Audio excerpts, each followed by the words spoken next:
লৌকিকতার কারণে বা আল্লাহর সন্তুষ্টি অর্জন ছাড়া অন্য কোনো কারণে যদি কোরবানি হয়, তাহলে সেই কোরবানিটা অর্থহীন হয়ে যেতে পারে। কোরবানিটার সওয়াব পাওয়া থেকে আমরা বঞ্চিত হতে পারি। আল্লাহর কাছে এর কোনো বিনিময় আমাদের নাও থাকতে পারে যদি আমাদের ইখলাস না থাকে। কোরবানিতে ইখলাস খুব কমই থাকে। কোরবানিকে ঘিরে যদি আপনি বলেন সবচেয়ে বড় সতর্ক থাকার জায়গাটা কোনটা, তো আমি বলবো নিয়তকে খালিস করা। অন্য অনেক ইবাদত আছে, নামাজের ক্ষেত্রে আমরা আল্লাহর জন্য নামাজ পড়ি, সেখানে আসলে ইখলাসের অভাব এত বেশি থাকে না। কোরবানির মধ্যে ইখলাসের অভাব যত বেশি থাকে। মূলত কোরবানি এমন একটা ইবাদত যেখানে আল্লাহর উদ্দেশ্যে আমি পশু জবাই করছি, আবার পশুর গোশতটা আমার ঘরে তুলছি, অর্থাৎ ফিডব্যাকটা আমি পাচ্ছি। এরকম জায়গা যেখানে অর্থনৈতিক বা আর্থিক ইবাদত, সে আর্থিক ইবাদতের ফিডব্যাক বা উপকারিতা যদি আমরা নিজেরা পাই, সেখানে ইখলাস ধরে রাখাটা আসলে কঠিন হয়। কোরবানিটা সেরকম একটা ইবাদত। এই জন্য আমি কোরবানি কেন করছি এটা আগে ক্লিয়ার করতে হবে। আল্লাহ বলেছেন লা ইয়ানালাল্লাহু লুহুমুহা ওয়ালা দিমাউহা ওয়ালাকিন ইয়ানালুহু আত-তাকওয়া মিনকুম। কোরবানির পশুর গোশত, রক্ত কিছুই আল্লাহর কাছে যায় না। যেই চেতনা থেকে, যেই তাকওয়ার সুপ্ত চেতনা থেকে আমরা কোরবানি করি, সেটা আল্লাহর কাছে ঠিকই যায়। সো ইখলাসটা এনশিওর করতে হবে, না হলে কোরবানি অর্থহীন হয়ে যেতে পারে। অনেকে আছেন প্রতি বছর কোরবানি করি, এবছর যদি না করি ছেলেমেয়েরা কার মুখের দিকে চেয়ে থাকবে। তাহলে এটা সামাজিক মর্যাদা রক্ষার কোরবানি হলো, আল্লাহর উদ্দেশ্যে না। অনেকে হয়তো মনে করেন যে আমরা প্রতি বছর গরু কোরবানি দেই, এবছর টাকা নাই, ধার করে হলেও দিতে হবে। কেন? কারণ আমাদের মুখ থাকবে না, মান সম্মান থাকবে না যদি ছাগল দেই, মানুষ মনে করবে গরিব হয়ে গেছি। এই যে মানুষ কি মনে করবে সেই চিন্তা থেকে আমি গরু কোরবানি করলাম, অর্থহীন হয়ে যেতে পারে কোরবানি। ঠিক একইভাবে নতুন আত্মীয় হয়েছে, অন্যান্যবার কোরবানি করি বা না করি, এইবার তো করতেই হবে, মেয়ে বিয়ে দিয়েছি, বিয়ের বাড়ির মেহমানরা আসবে, তারা জানবে, তো এবার কোরবানি না দিলে তো মুখ থাকে না। কোরবানি আমার উপরে আবশ্যক হয় না, তারপরে আমি কোরবানি করতেছি কেন? ব্যয়কে দেখানোর জন্য। ইখলাস নষ্ট হয়ে গেল। অনেকে আছেন যে কোরবানির মূল উদ্দেশ্য হলো ফ্রেশ গোশত সংগ্রহ করা, এই সামাজিক মর্যাদা ইত্যাদি, এগুলোর কারণে কোরবানি সবচেয়ে বেশি অর্থহীন হয়ে যায়। এই জন্য কোরবানিকে সবচেয়ে বেশি আমাদের রিয়া বা লৌকিকতা থেকে মুক্ত রাখার চেষ্টা করতে হবে। আল্লাহ আমাদের তৌফিক দান করুন। দ্বিতীয়ত, হারাম অর্থ দিয়ে যদি কোরবানি করেন তাহলে সেটা অর্থহীন হয়ে যেতে পারে। আপনি দেখবেন কোরবানির ইবাদতটাতে এক অদ্ভুত দৃশ্য আমাদের দেশে দেখা যায়। যারা যত বেশি প্র্যাকটিসিং, তাদের কোরবানির পশুর সাইজ সাধারণত তত কম থাকে। আর যারা যত বেশি নামাজ কালাম কম পড়ে, ইসলাম থেকে যত দূরে, তাদের কোরবানির পশুর সাইজ তুলনামূলকভাবে তত বড় হয়। অদ্ভুত না ব্যাপারটা? আপনি ঢাকা শহরে ঘুরে ঘুরে দেখবেন যে গুলশান, ধানমন্ডি, বনানী, বড়লোকদের এরিয়াগুলোতে এক একজনের গ্যারেজের ভিতরে আপনার বিভিন্ন নামের গরু, কালাচান, সুলতান, ধলাচান, লালচান, এক একটা গরু 3 লাখ, 4 লাখ, 5 লাখ, 7 লাখ, 10 লাখ টাকা দামের 2-3টা গরু। হয়তো অনেক এলাকা আছে যে একটা পাড়া মহল্লাতেও এত টাকা খরচ করে সবাই কোরবানি করার সুযোগ হয় না। যাই দেখেন ওই বাড়িতে যারা থাকে তাদের নামাজ নাই, কালাম নাই, ইবাদত নাই, বন্দেগী নাই, কোরবানি বেলায় মাশাআল্লাহ 4টা-5টা আছে, কারণ এটাতে বেটাগিরি জাহির করা যায়। আর যদি নির্বাচন সামনে থাকে তাহলে তো কোনো কথাই নেই, তাহলে এবার 10টা গরু, 20টা গরু, 30টা গরু। তো এগুলো বেশিরভাগ ক্ষেত্রে হারাম উপার্জন থেকে হয়, বিশেষ করে যাদের মধ্যে আল্লাহর ভয় না থাকে। তো হারাম উপার্জন থেকে যদি কোরবানির পশু করা হয়, জবাই করা হয়, বা ওই যে লৌকিকতার কারণে মানুষ দেখানোর জন্য, বাহবা পাওয়ার জন্য যদি কোরবানি হয়, তাহলে সেই কোরবানি কি হয়ে যাবে? অর্থহীন হয়ে যেতে পারে। তৃতীয়ত যে বিষয়টা আমাদের খেয়াল করা দরকার সেটা হলো কোরবানির পশুর জবাই করে তার গোশত খাওয়া আল্লাহ তাআলা আমাদের জন্য হালাল করেছেন, কিন্তু এর মানে এই না যে পশুর প্রতি কোনো অমানবিক আচরণ করা যাবে। পশুর প্রতি অমানবিক আচরণ করলেও কোরবানি অর্থহীন হয়ে যেতে পারে। এখন বলতে পারেন পশুর প্রতি কেউ কেউ অমানবিক আচরণ করে? উত্তর হলো হ্যাঁ, করে। কিভাবে করে? অনেকে আছেন পশু কিনে আনার পর যথাযথভাবে যত্ন আত্তি করে না, নিয়মতান্ত্রিকভাবে খাওয়ায় না। কারণ জবাই করে ফেলবো, দরকার কি খাওয়ানোর?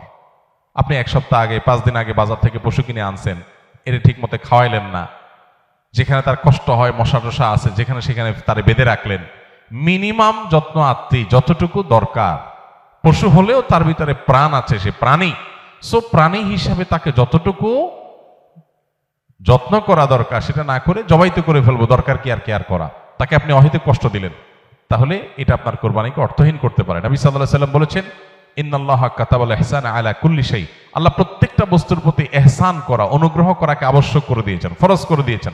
প্রতিটা বস্তুর প্রতি কি করতে হবে? ইহসান করতে হবে। এই ইহসানের মানসিকতা আমাদের যদি না থাকে, তাহলে পশুর প্রতি যদি আপনি ইহসান না করেন, তাহলে আল্লাহর কাছে জবাবদিহি করা লাগতে পারে। আমরা যারা পশু কিনে আনি, নিজেরা জবাই করি, জবাই করার সময় কিছু অমানবিক আচরণ হয়। যেমন দেখা যায় জবাই করার পর কসাইরা বিশেষ করে চাকু দিয়ে গলায় খোঁচায়। এই গলায় খোঁচানোর পরে, খোঁচানোর কারণে দেখা যায় যে স্বাভাবিকভাবে রক্ত প্রবাহ হয়ে, রক্ত বের হয়ে যে মৃত্যু হতো, সেটা না হয়ে একটা পশু মারা যাচ্ছে অনেক সময় স্পাইনাল কর্ডে আঘাত করার কারণে। তো এই যে খোঁচাখুচি করে পশু মারলেন, অনেক সময় পশু খাওয়াটা পর্যন্ত হারাম হয়ে যেতে পারে যদি এরকম খোঁচাখুচি হয়। জন্য জবাইয়ের পরে ছেড়ে দিতে হবে, তার প্রাণ বাইর হওয়ার জন্য স্বাভাবিকভাবে। খোঁচাখুচি করা যাবে না চাকু দিয়ে।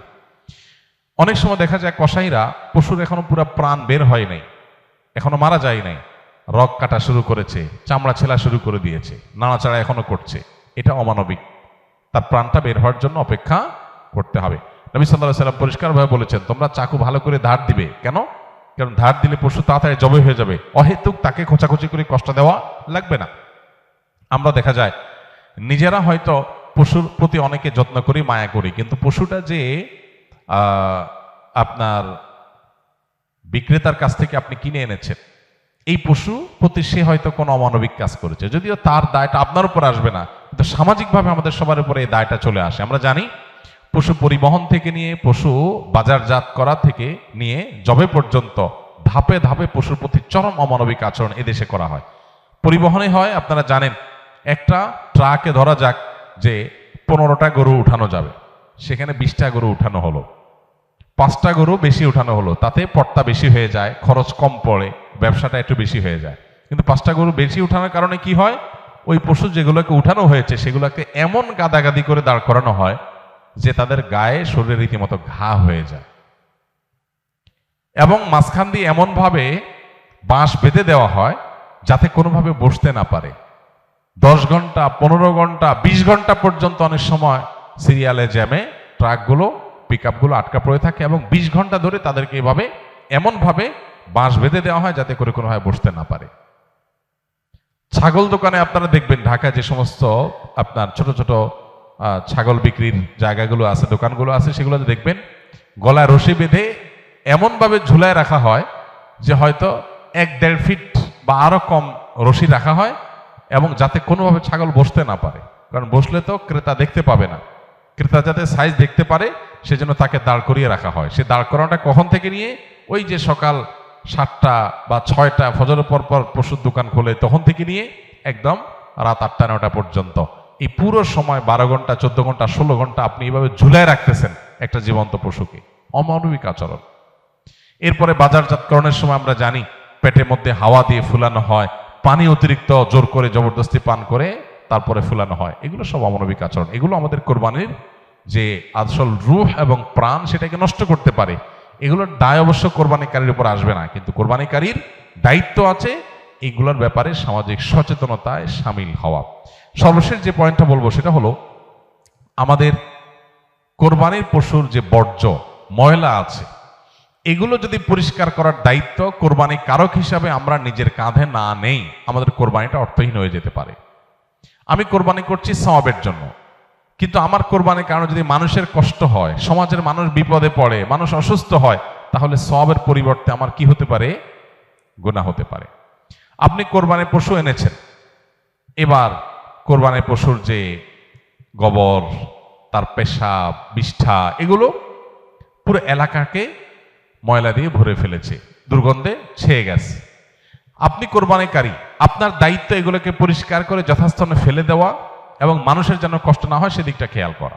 গোবরগুলো নিয়ে আপনি ড্রেনে ফেলে দিলেন, তাহলে ড্রেনে জলাবদ্ধতা তৈরি হবে, পানি প্রবাহ বন্ধ হয়ে যাবে, এবং সেটার কারণে সেই বদ্ধ পানিতে মশা তৈরি হবে, ডেঙ্গু তৈরি হবে। সেখান থেকে মানুষ, এখন ডেঙ্গুর সিজন শুরু হয়েছে, গতকালকে না যেন আজকে পত্রিকা দেখলাম যে এবার মৌসুমের শুরুতেই ডেঙ্গুর প্রকোপ ভয়াবহ। হয়তো এখান থেকে যে মশা তৈরি হয়েছে এটা কোনো মানুষকে কামড় দিবে, সে মানুষটা অসুস্থ হয়ে হসপিটালে ভর্তি হয়ে হয়তো মারা যাবে, লাখ লাখ টাকা খরচ হবে, আইসিইউতে যাবে, আপনি হয়তো জানান না আপনি কোরবানি করে চলে গেছে। তো এই জন্য আমাদের কোরবানির পশুর বিষ্ঠা, ময়লা, বর্জ্য এগুলোকে পরিষ্কার করা, যথাস্থানে ফেলা, যেখানে সেখানে না ফেলা, এবং ড্রেন অন্যান্য জায়গায় মানুষের রাস্তাঘাটের আশেপাশে চলাফেরার জায়গায় ফেলে মানুষের কষ্টের কারণ যেন না হয় সেটা লক্ষ্য করা আমাদের কর্তব্য। যদি না করি তাহলে এই কোরবানি অর্থহীন হয়ে যেতে পারে। ভাইরা আমার, প্রতি বছর এই বিষয়টাতে আমরা সচেতনতা সৃষ্টি করার চেষ্টা করি। কোরবানি হোক পবিত্র, আমাদের দেশও থাকুক পরিচ্ছন্ন, আমাদের পরিবেশটাও ভালো থাকুক, এই স্লোগানটা আমাদের মাথায় রাখতে হবে। কোরবানি করার পরে অনেক সময় দেখা যায় কোরবানি পশুর রক্ত রাস্তায় বেয়ে পড়ে গেছে, মাটির রাস্তায় শুকিয়ে গেছে, আমি ভালো করে পানি ঢালি নাই, দায় সারা একটু পানি ঢেলে চলে গেলাম, তাহলে এই রক্তটা শুকানোর পরে দুর্গন্ধ হবে, মানুষ আশেপাশ দিয়ে যাবে, নাকে হাত দিয়ে যেতে হবে, কষ্ট হবে, দিলের বদদোয়া মানুষের আপনি পেতে থাকবেন। তো কোরবানি করে কি লাভ? আল্লাহর বান্দাদের কষ্ট দিয়ে তো আল্লাহকে আপনি খুশি করতে পারবেন না। কোরবানি পশুর জবে করার পর অনেকে বুড়ি পছন্দ করেন, বুড়ি খাওয়া হালাল, কেউ চাইলে পছন্দ করলে খেতে পারে পরিষ্কার করে। এখন বুড়ির যে ময়লা সেগুলো আপনি রাস্তার পাশে কোন একটা খালে ফেলে দিয়ে চলে গেলেন, কারোর খেতে ফেলে দিয়ে চলে গেলেন, রাস্তার ধারে ফেলে দিয়ে চলে গেলেন। এবার 1 সপ্তাহ, 10 দিন, 15 দিন, 20 দিন, অনেক সময় 1 মাস বা আরো বেশি সময় পর্যন্ত এগুলোর গন্ধে আশেপাশে মানুষ বসবাস করা কঠিন হয়, পথচারীদের কষ্ট হয়। তো এগুলো সবগুলোই কিন্তু আমাদের কোরবানিকে অর্থহীন করে ফেলতে পারে। অতএব আমাদের উচিত হবে যে আমাদের কোরবানির পশু ময়লা, বর্জ্য এগুলোকে গর্তে ফেলে দিয়ে মাটি চাপা দিয়ে সুন্দর করে সেটাকে দাফন করে দেওয়া, যাতে কোনোভাবে মানুষের কষ্টের কারণ না হয়। আল্লাহ রাব্বুল আলামিন আল্লাহকে সন্তুষ্ট করার মতো করে কোরবানি আমাদেরকে নিবেদন করার তৌফিক